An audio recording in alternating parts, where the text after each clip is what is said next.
Bonjour à vous tous, j'espère que vous allez bien. Moi, je me porte très bien.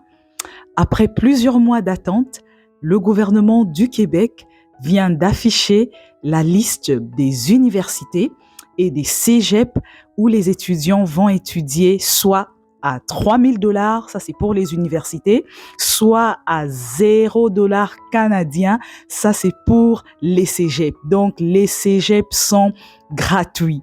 Il y a pas mal de choses à savoir dans tout ceci.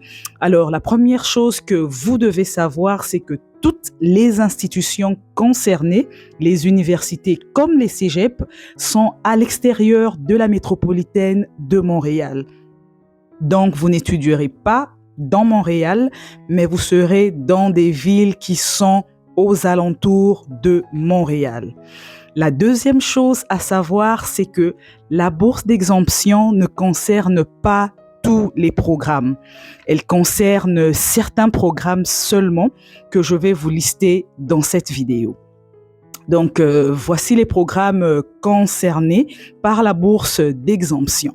Il y a la technologie de l'information, le génie, la santé et les services sociaux, l'éducation, les services de garde éducatifs et à l'enfance.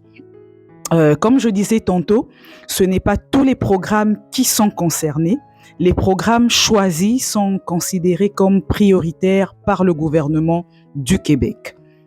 Alors, maintenant que tu connais les programmes qui sont concernés et maintenant que tu sais aussi que la bourse d'exemption, c'est pour les étudiants qui vont étudier en dehors de Montréal, la troisième chose que tu dois savoir, ce sont les conditions d'admissibilité et les documents à fournir.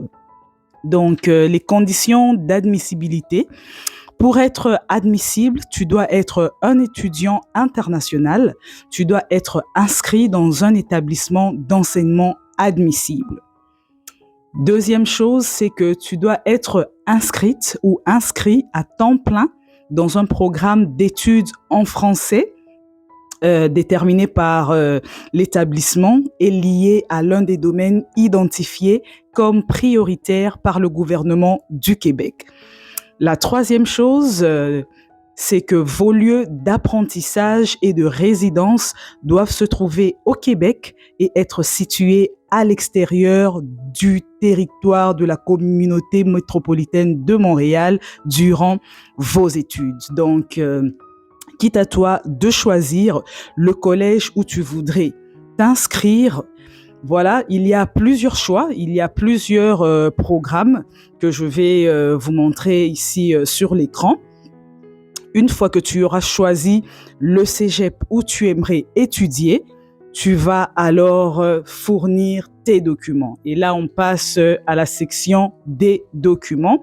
Donc, les documents à fournir sont les suivants. Tu auras besoin de ton passeport, tu auras besoin de ton acte de naissance, de ton diplôme d'études secondaires.